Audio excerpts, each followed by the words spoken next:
So that sounded like a really good idea in October when I went over and got the slabs, and then I didn't get to start on it until May.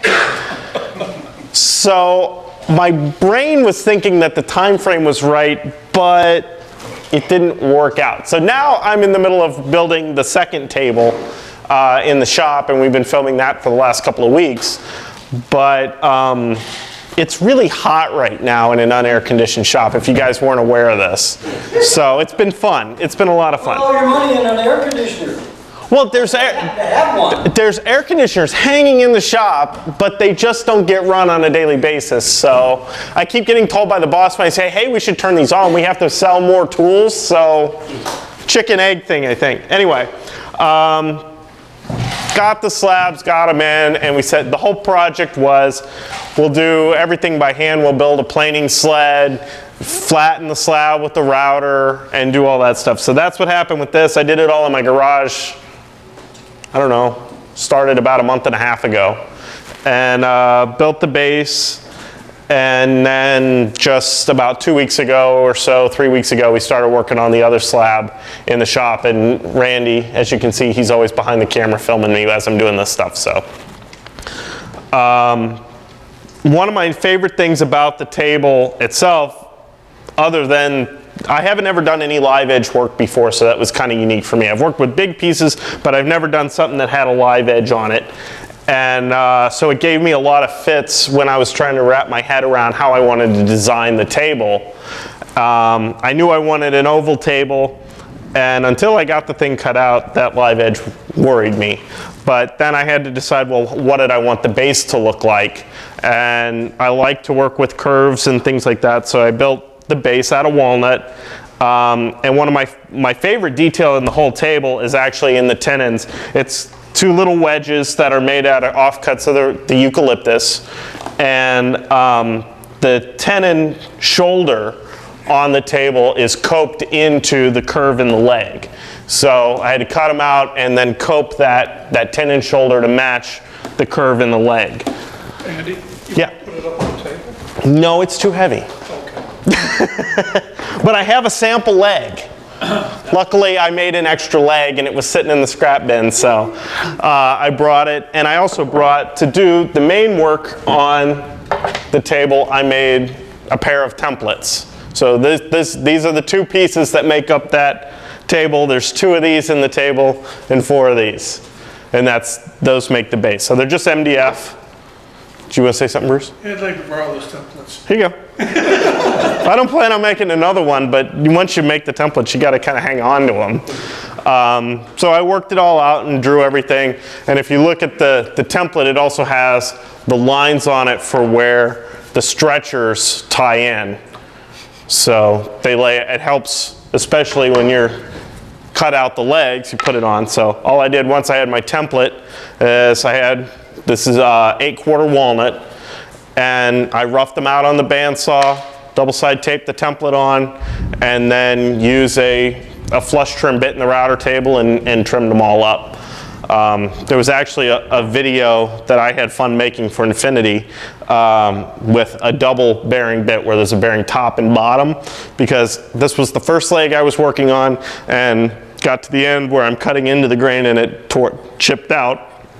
And I said, that's when I went over and pulled one of the router bits off the shelf, which is the one nice thing about working for a tool company, and used the double bearing so I could flip the template, flip the whole stack over without moving the template, so I could reverse the grain orientation of the piece. So that's what having the top and bottom bearing is nice for. So then I just laid out my mortises and chopped them out, drilled them out first and chopped them out with a chisel.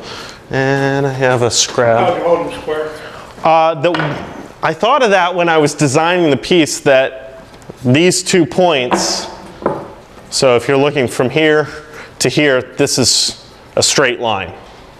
So when it sets down like that, it's square. So I laid it out first and drilled this way, and as long as my drill press table was wide enough, drill straight down, and then I could finish from the other side, or drill a little pilot hole and then finish it up. And then I just went at it with a chisel. And I also had my reference lines on my template so I could mark it out and make sure from one side to the other I was in the right place. My stretchers, again, the same idea, made the template and cut my tenons on the table saw, just used a dado set, cut my tenons on all 4 sides and then taped it on and then just cut my curves at the router table just like I did for the legs.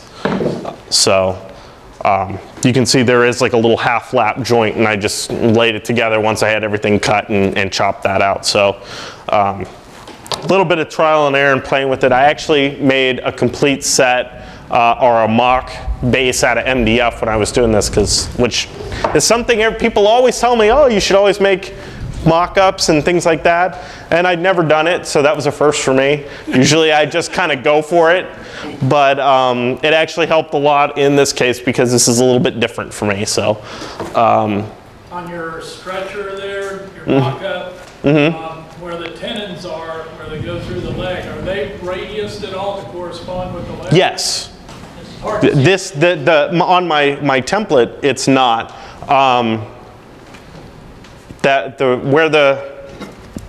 Where the tenon slides in and it's a little bit smaller here. Actually, no, it'll fit. It's tight. Anyway, I just cut them square, cut the tenon cheeks square at the table saw while this was a rectangular piece before I coped it. And then cut my tenon so my tenon is long. With my little mock-up here, it just sticks out beyond. But you can see hopefully you can see this isn't as tall. It doesn't cope into the leg yet. So the way that I make that shape, as you can see on my template, I left a little 1/4 inch or so it doesn't fall away to nothing. So that doesn't break off as I'm working on it. But to make the tenon shoulder match the leg, I just took a pair of dividers, a compass, whatever you want to call it, and once I had this piece set into the mortise, just like this, I took and set my dividers to the distance from the top and the bottom to the leg and traced that arc. So it just matches, just the same as coping anything. You didn't swing a radius. No. When I drew the curve for the leg, I just used 2 points and a ruler and drew it, so it's not necessarily a consistent arc or radius to the legs themselves. So I didn't want to try and figure out that radius and work from there because I do have a little bit of a foot and a couple of changes. So I kind of just eyeballed my leg. It's pretty consistent because I did use like a stick and a couple of nails to draw it, but it's not necessarily a perfect curve or perfect radius. Your compass and describe Yeah. it. Yeah, once I had the tenon cut and set in place, I just used my compass and scribe to make that match. You were already long on the other side. Yeah, and that was gonna get trimmed down anyway, so once I had it, it's gonna continue to make this longer as I cut that in. Yep. So once I had that set, like I said, and I had my lines drawn, and wish you guys could see, I can probably pass this around, but you can see I did the same thing on my template. You can see my drawn line, so I can pass that around if you guys want to look at it. There we go. So once I had the drawn lines, I just went, you've got to cut it out. And it's really not a lot of material that has to be removed because you have very little on the top and the bottom of the tenon, and then where the middle of the tenon is, the tenon's there as well. So it's only maybe 1/8 of an inch of material there that needs to come away. So I grab my set of gouges, and I started with a gouge that has a little bit stronger of a radius, and I just started working on that and working toward my line. Once I had most of the material removed, I went to my shallowest radius gouge and just cleaned it up and would work a little bit, slide it back together, check it, find where the tight spots were, and continue to work through it until it fit the way I wanted. I also made sure to number the stretcher, and the leg. And then I got all the way done. I was ready to do my assembly, and I thought, all right, before I glue this up, I'm going to trim my legs to length because I had extra height on the leg, and I cut off the number on the legs. So then I spent about an hour checking and testing each one to see which one fit best, and I don't think I ever found the right order, but because this can flip either way because it's symmetrical top and bottom. So I sat there for about an hour and I said, good enough, and I glued it together. So they could have been a little better is what I'm saying. The slots, I like doing little wedge tenons and things like that, adding those little details. But for the tenon itself, I've done it in the past where you just cut a little slot, and it seems like inevitably you drive that one wedge a little too far and you end up with a little check or a crack. And so I started playing with ideas that I've seen from metal work and things like that to stop cracks. And you drill a hole at the base of the slot, and it kind of acts as a little hinge area so that wood can bend a little bit better, but it relieves the stress in theory, so it's the wood's not as inclined to crack where that slot ends. So that when you wedge the piece can expand, hold nice and tight in your mortise, and it's not going to crack away or continue to cause a stress crack down the rest of the piece. What did you cut the slots with? Just a bandsaw. Just whatever blade was on the bandsaw, that's what I cut it with. So marked it out with a pencil, drilled my 2 holes, and then cut them out. That's it. So that's my tenon. And then I got a plan for this guy. We're going to try something, but I can let you guys pass it around. I did glue these. I also finished last year, late last year, I built a dining table and I used a wedge tenon, but it was a through tenon, so the tenon stuck through about 1.5 inches, and then I made a wedge that looks like the wedge on a molding plane and dropped that into another. So that table is in my kitchen and it's considerably larger than this one, so I didn't bring it in, but I would have loved to show you guys. On the wedges, are you looking to go grain direction, same direction? You don't want to cross grain it? The wedges shouldn't matter. Usually you just want the wedge itself to be long grain so that as you drive it, it doesn't break or chip. You try and just use the strongest, but it's not, you're not going to have cross grain issues with that wedge because it's such a small piece. So, but it's pretty straightforward. The trickiest part for me is deciding how fat to make that wedge. So usually you don't want it to be too shallow of an angle, otherwise you'll run out of slot for the wedge to drive into, but you don't want it too fat that it won't drive in because it'll be inclined to try and pop out. So usually if I make about 1 inch long and it's nothing at one end and maybe 1/8 or 3/16 at the other, that seems to be a decent wedge to be able to hold in the piece. And when all else fails, you grab a molding plate or something and just measure that angle, and usually they'll hold.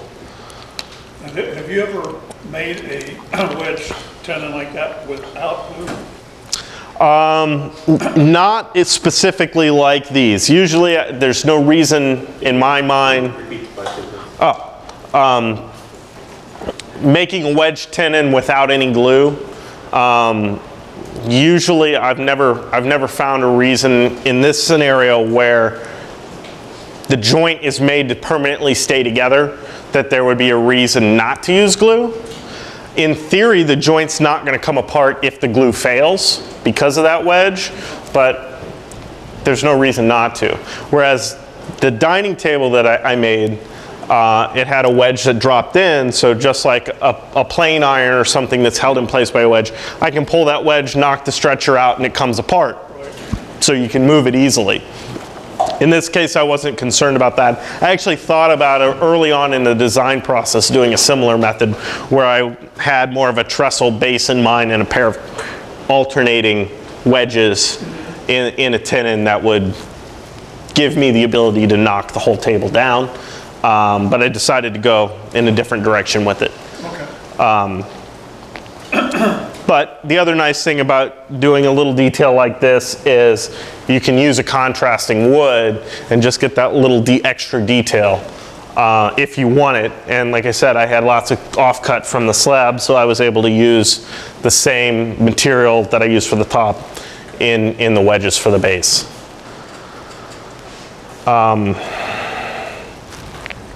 One thing that I wanted to show is I had an idea that I've always seen this joint, and if you guys are passing around that tenon, there's one end of it is the tenon that fits into this piece.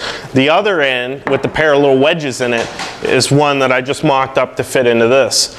And it's, instead of being a straight mortise, where the two sides are straight away like these would be, it's a captured mortise, but the two actually angle slightly inward.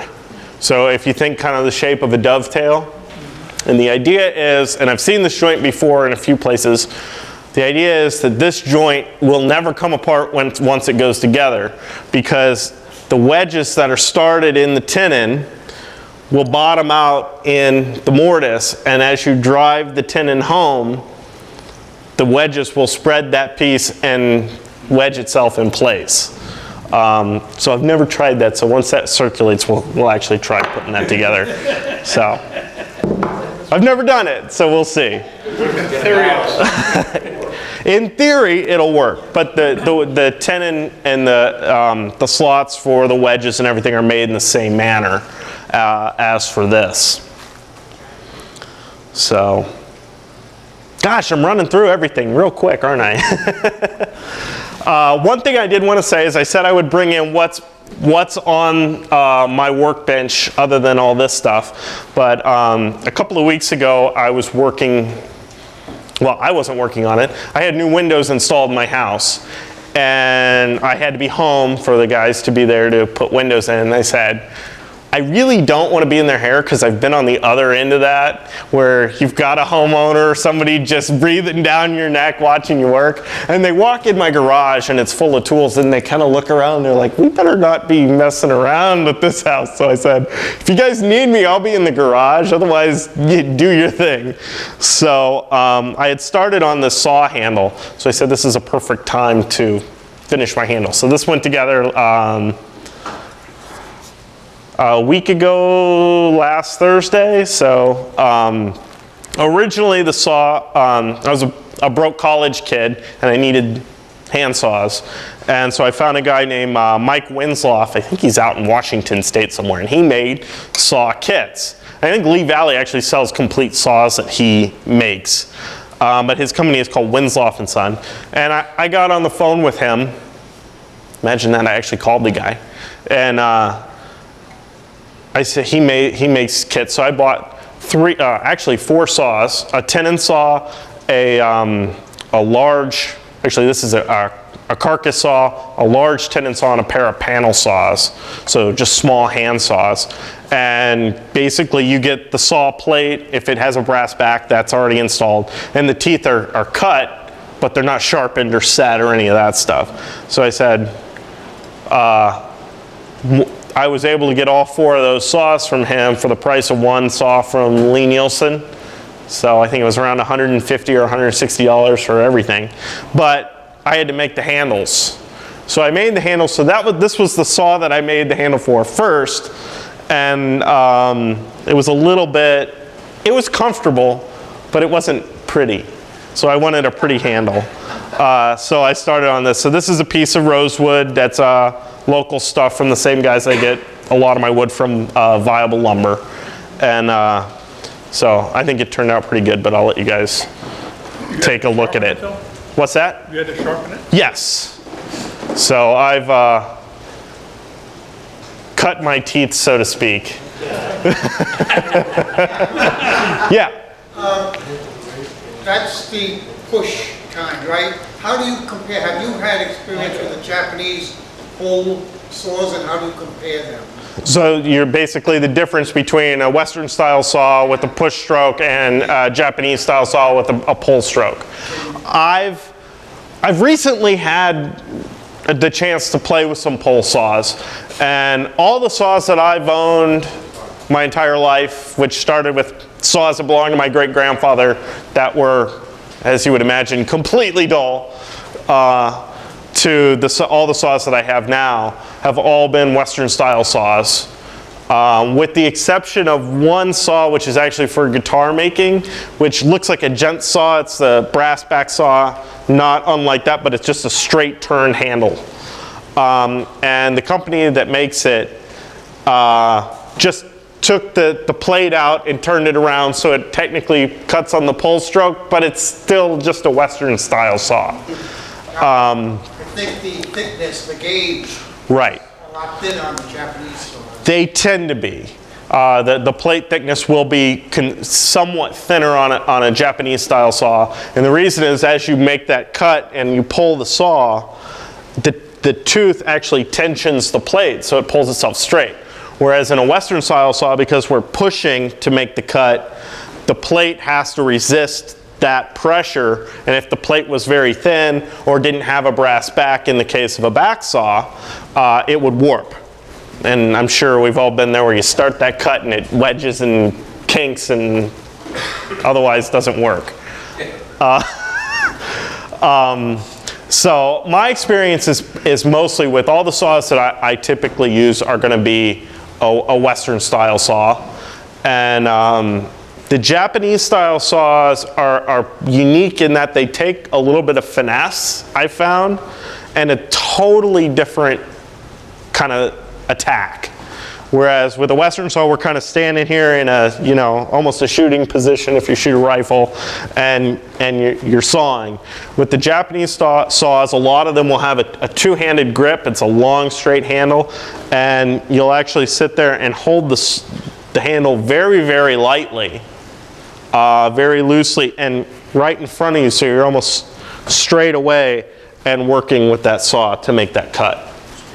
And so they definitely are a totally different animal, and I'm partial to the Western style saws personally, because that's what I'm used to. But one of the nice things about some of the, especially the smaller Japanese style saws, is they're nice flexible blades. You can lay, say you needed to trim the little ends of the tenons, or the wedges, after you've driven them in, you can lay it flat on, and they typically have very little or no set to the teeth. And the set on a saw is where the tooth is actually bent one way and then bent the other, and that creates clearance in the cut so the blade doesn't jam up. But you can lay them on and basically flex it and make a cut without scoring the top of your other workpiece. For the people who don't know any better, they say this side up when you want a flush cut. Some of them they'll have set on one side, so there's a whole discussion you could have on the difference in set and how much and how little. But typically Japanese style saws will have very, very little set compared to a Western style saw. So they're more inclined to be able to lay flat on the piece and make that cut. We got that tenon kicking around. Did it make it? Not that one. Everybody get a chance to take a look at it? Question. Yeah, go ahead. The one with the tenon where you're going to pound them in? Yep. What is that called? It would be called a blind wedged tenon. So, for everybody that missed it, this type of tenon where we're going to drive the tenon in and we have a tapered mortise, this would be called a blind wedge tenon. And the reason it's blind is because once it's done, you can't see it. It'll be completely captured. There are a couple of different other reasons why you might want to use a traditional type tenon over a more modern joinery method. And when I say modern joinery methods, I mean doweling. There's the festool domino that's like a little square piece, or a loose tenon, or biscuits even. And that's, with those types of joints, you're always relying on some form of glue to hold that joint together. So whether it be a biscuit, a dowel, a loose tenon where it's a separate piece inside two pieces of wood in two mortises, you're always relying on a glue. And up until 50 years ago, 60 years ago, we didn't have modern glue, you're looking at hide glue. And I've gained an affinity for hide glue building instruments and things like that, but it's not necessarily something I want to use on every piece of furniture that I build. But just like I've got a wedge, I'm using wedges in this tenon, there are a couple other methods you can use to secure a tenon that doesn't require any glue. I don't know if any of you have heard of what's called draw boring. Draw boring is actually where we're going to use a tenon and a dowel or a peg to secure the tenon in its mortise. And the way that works is, let's use this guy. If I want to put this joint together, and it's not a through tenon where I can put a wedge in it, it's captured, I need a way to secure that tenon nice and tight in the mortise so that the glue, if the glue fails or there's no glue at all, the joint's not going to come back apart. So for a draw bore, what you would do is you would cut your mortise and tenon, fit them together, remove the tenon, and you would drill a hole either all the way through your piece with the mortise, all the way through your mortise, or most of the way, as long as it goes through one side and into the other side of the mortise. That's enough. And then in your tenon, you would assemble the joint and you would mark through the hole into the tenon, but you would mark the hole slightly off center toward the tenon shoulder. You would take then a dowel that's been sharpened kind of to a pencil point and drive it through the hole with the joint assembled, and what happens then is that dowel will bend as it passes through and pull the tenon tight into the mortise. Once it's driven through, you trim the dowel and you have a joint that basically will never come apart until you make it come apart, whether or not it has glue. So places where a draw bore you'll see a lot would be in trestle type tables, doors, anywhere where you're going to have especially exposure to the elements. If you've, again, hot hide glue and water, you put hide glue in water and it just dissolves again, it comes right apart. So if you had a front door that you wanted to put together and not come apart, a draw board mortise and tenon joint basically is your perfect joint for that type of door. I've seen that used several times on the Woodworking show where they're Yep. doing everything with hand tools. Mm-hmm. They do that a lot. Yep. They actually make what's called a draw bore pin for that type of drawer. I think Lee Nielsen may sell them. Lee Valley might as well. But it's basically just a little taper. It almost looks like a punch. And so you can put it in and kind of pull the joint together with it. And then use it, if you have two holes with two pins, you use that to line them up and then drive it the rest of the way home. That's relatively an old type of a joint too. Very old. It had been used hundreds of years. You'll see joints like a draw board joint used easily in the U.S. from colonial times. The Amish still use it. Yep, and for good reason. It's just a really strong joint. You can even use it in barn building with beam and post construction. Yep. Anywhere you need to put a mortise and tenon together that you don't want it to come apart, it's extremely common. 1,000 years. Yeah. The Japanese do some crazy stuff with joinery though. They'll do all kinds of stuff. Make things more complicated maybe than it need be, but. Well, they've got houses been standing 1,000 years too. Yeah, well, what kind of termites do they have over there? So, all right, let's see. I want to see if this is going to work. This is theory. This is a theory. I've never done it. So the whole idea is it's just going to start. The wedges are going to start in, and that's as far in as it goes by hand. I'm not going to hurt the table, am I? Put it over a link. Right here. All right, and you take the take a mallet and drive it home.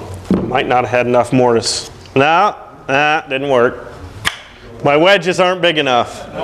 So Now you gotta get it apart. now I got to get it apart. Oh, yeah, there we go.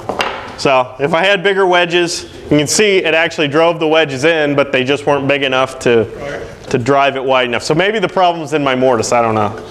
Well, not necessarily. Cutting that mortise blind, that's a trick. We cut the wedges fatter. Yeah, a fatter wedge and that probably would have gone together perfect. So. Why wouldn't you just cut it? And then when it dries out, it's Florida. It'll swell up. It'll be fine. Yeah, we'll set it outside. We got some good rain going. Why wouldn't you cut your mortise square with those narrow edges and then drive it in? And it would wedge to the sides instead of having a But it bevel. would have the possibility of coming apart because all you're doing is pushing against the sides. By dovetailing the sides, you're spreading it, so the fact is like a dovetail. Once you got it in there, you got it in this way, it's not gonna come apart this way. But I see what you're saying. If I cut a straight mortise like I've done in my table here and basically done exactly what I've done other than I had the luxury to drive those wedges in, the wedge is just simply pushing against my square mortise and it would be able to hold, hopefully, by creating that tension. The goal with this joint where we have the bevels of the mortise, like Bruce said, is as long as I match my tenons to the correct size, I make my wedges the correct size, it should spread out and create an extremely strong joint so it's not going to pull apart ever. Yep. You did your mortise, and I assume you set your table at an angle to get the dovetail shape inside that blind. I chopped them by hand. I just used a mortise chisel, and I cut the mortise square first, and then I just went in at a little bit of an angle and chopped it You in. wanted it too big an angle. Possibly. Gave it a little too much room for these wedges, and I sat there and I looked at it and I thought, I don't want it to be too tight. So. Yeah, because then you end up with a gap like that. Yep. So it's definitely one of those joints that if you're going to do it, I would recommend to practice. So there you go. But I thought it would be fun to see if I could do it, and I never have. So. Things on the outside of the tenon that, since you're splaying that out, Right. it might be good to relieve cut. Well, Balance off on the outside too. one thing that I made sure of when I cut where my slots are for the wedges is I wanted them close to the edge so that the piece on the outside that I want to wedge out would not be so thick that it would just split away, but I don't want it too thin either that it would just break off. So it's kind of one of those balancing acts. And I would imagine the guys who've been used to do this probably had the method pretty well figured out and how big that wedge needed to be, how far from the edges. The one that's an old joint. Very old joint. So, but it's one you don't see talked about very often because how do you know it's in there? So, until you try and take it apart and there's no glue in there to come apart, I guess. So that was a fun one. And this joint would go together exactly the same way, other than once I have my tenon shoulder coped in and fitting the way I want, I can then go in and trim the end of my mortise, or the tenon, close to where I wanted it, go ahead and wedge it with my wedges, glue it in place, and then just go in and sand it up and make it match the inside curve. So that once you have the tenon shoulder cut, this joint that I did on the table becomes pretty easy. See, but you're only 31 years old. And If you were 70, you just use a little tight bond as long as it don't come off.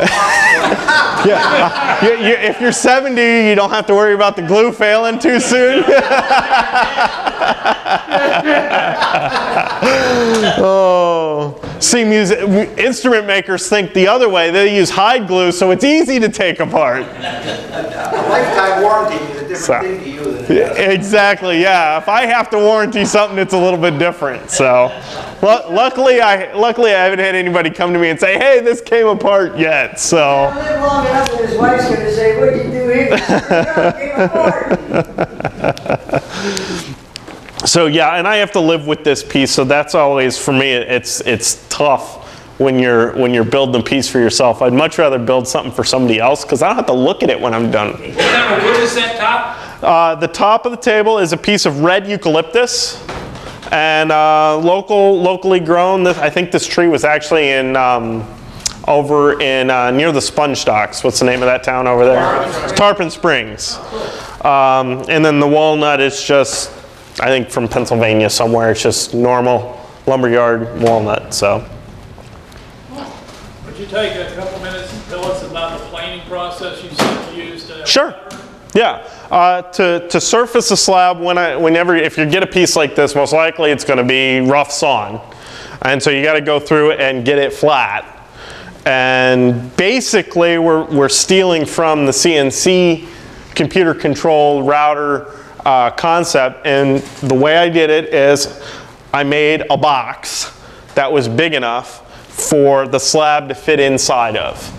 Roughly, I gave myself 6 or 8 inches all the way around, the box bigger, and about 6 to 8 inches deep, so that I had room with the slab inside the box to be able to shim it and get basically level. This piece had about 2 inches of twist over its length. It was a 7-foot slab, and I got a deal on it. It was the ugly duckling, and I said, that's the one I'll keep as normal. And Was it still green or was it? no, it was dry. It actually was cut probably 2.5 years ago and air dried for about 2.5 years, and then it actually made its way into a kiln. So it was nice and dry, and that's one thing that's always a big concern with anytime you're working with large pieces of wood, is if they're not really well seasoned, when you start to cut them, they'll continue to move. So, and I've seen a few slabs that had a lot of twist in them, and somebody started planing and they tried to take it all off of one side, and they got done and the thing just crept and twisted back to where it was before. So one way to combat that, if you're concerned about it in a twisted slab, is to do about half of it, flip it over, half of it, flip it back, and continue and kind of stair-step your way through, which by hand is pretty labor intensive. For you to go with Joe Forrest and buy a Yeah. CNC machine and then use that to. Yeah, the option, if you don't want to do it by hand, is go buy a CNC or find someone with a big enough CNC to flatten it for you. Anyway, back to the sled itself is just a box. I grabbed a sheet of MDF, cut my sides, used Craig pocket screws to put it together, and then set my slab inside of it and just cut squares of MDF as shims, basically. And my goal is to find my 2 low spots and level them to each other, and then find my 2 high spots and level those to each other. That way I don't have one spot that's lower than any other spot on the slab, or one spot that's any higher. Otherwise I start removing more material than I have to. So once I had the slab all leveled in the box, I have basically what I call the bridge piece, and it's basically another box that straddles from one side of the box to the other, and it's got a slot in the middle of it, and the router sits down in it, and the bit comes through the slot in the bottom, and that passes across and cuts. Now, What kind of bit? I used an Infinity dado bit. It's a big 2-inch diameter bit, and it does a really good job. But I ran it in a 2¼ horse router, so I didn't use some massive router either. You can get away with a smaller router. You're just not going to be able to take as heavy of a pass. But basically that box around the slab means that the router is referencing off of that surface rather than off the slab, and that's what allows you to make the slab flat. About how much did you take off each time? Each pass with the router, I probably took 1/8 to 3/16. Start at the high points. Correct. Yeah. When you start, you're just going to find the high spot, drop down 1/8 to 3/16 or 1/4 on that first pass, and just bite off the high spots, and then step down, go again, step down, go again. This slab in my garage on a Friday night took me about 4 hours. And it started out as a 3-inch thick slab, and it ended up where it sits. The thick parts are 2 inches, and then if you were to feel around the edges, there's some places that are still lower than that. I didn't get all the way perfectly flat. I got 80% of the way there on the bottom, but I knew that the way that I was going to build my base, that I wasn't too worried about having thin spots, so to speak, on the bottom, because I was able to make my table base to compensate if there was a low spot. Yeah. So there's a lot going on the bottom. You got it? Yep. I made braces on the bottom that I routed as I had it. Once I had the top flattened and cut the size, I took the same 2-inch bit and made basically slot pockets in the bottom to accept my braces. The only reason I did that is, one, I don't know if you can see it either end, there are some low areas that I was talking about. That gives me a nice flat surface to put a brace. And then I laminated some braces up, and so that the screws that hold the brace in place, those are going to keep the top from trying to cup, which this piece did want to try and cup a little bit, but they have the slot so that if the piece expands and contracts, it can, it's not trapped. So it's not going to try and crack and break the top apart. So you haven't got those really snugged up as tight as they'll go? I snugged them down and then I backed them off a little bit. The screws that are holding the braces, so they're not super tight. And I've been watching it and kind of being cautious. I also did this on my dining room table. I did the same method, and it's been 8 months now, and it's doing okay. So, and it's about 38 inches wide instead of this one that's about 24. The horizontal slots, how deep are they? The horizontal slots in the table, these are here, again, to relieve stress. Because I knew this piece had a lot of stress, that's why it had a lot of twist to it. Those slots are about 1 inch deep. They're fairly deep.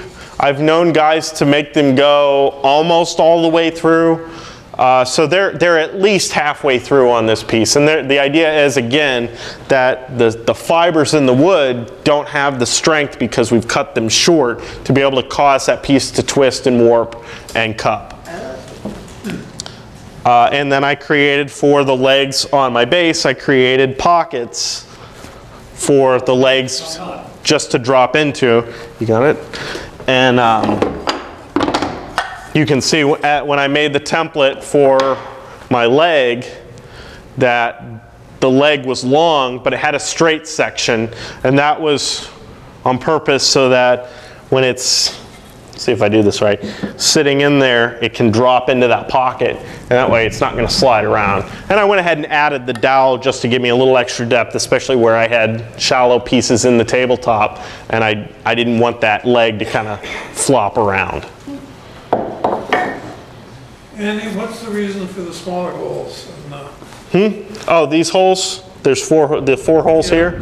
Those are, I used a Forstner bit to drill out the pockets, and so those are just the center point from the Forstner bit when I made the recesses.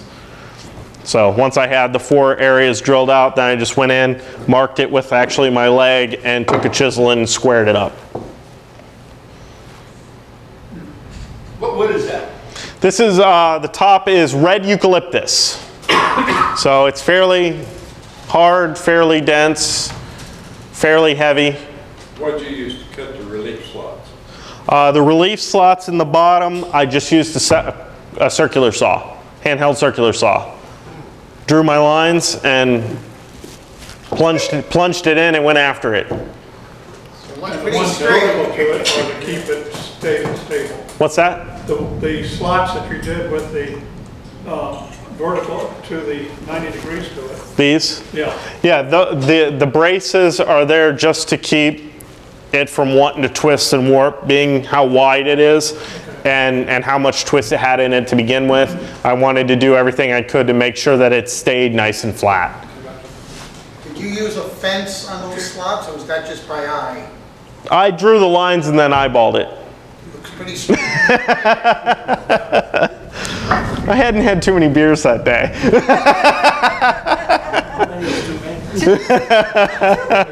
get a snap at the edge. Tilt it forward. Yeah, We can lay it flat. You want it right there? that's good. Thank you. So just set it down. Yes. So the other nice thing about having those braces on the bottom is when you set it down on the ground, you don't smash your fingers. No, that's right. So that actually is very helpful. Because I smashed my fingers a couple of times before I put those on. Did you do anything special for sanding that live edge because of all the different contours? Sanding the live edge is something a lot of people ask about and how you shape it and smooth it. Some people like the live edge to be really rustic, just like it was from the tree. Like Bruce said earlier with his live edge bowl, I have never had any luck keeping bark on anything. So I don't worry about it, and anything that may still be there, usually if you have something that's kiln dried, the bark's coming off anyway. If it's still there, if it goes in a kiln, the bark's coming off. So I don't worry about it. And the advantage of having something that's been through a kiln is any bugs that are possibly in it are dead. So that's the big advantage to a kiln dried piece versus something that's just air dried. Who does kiln drying around here?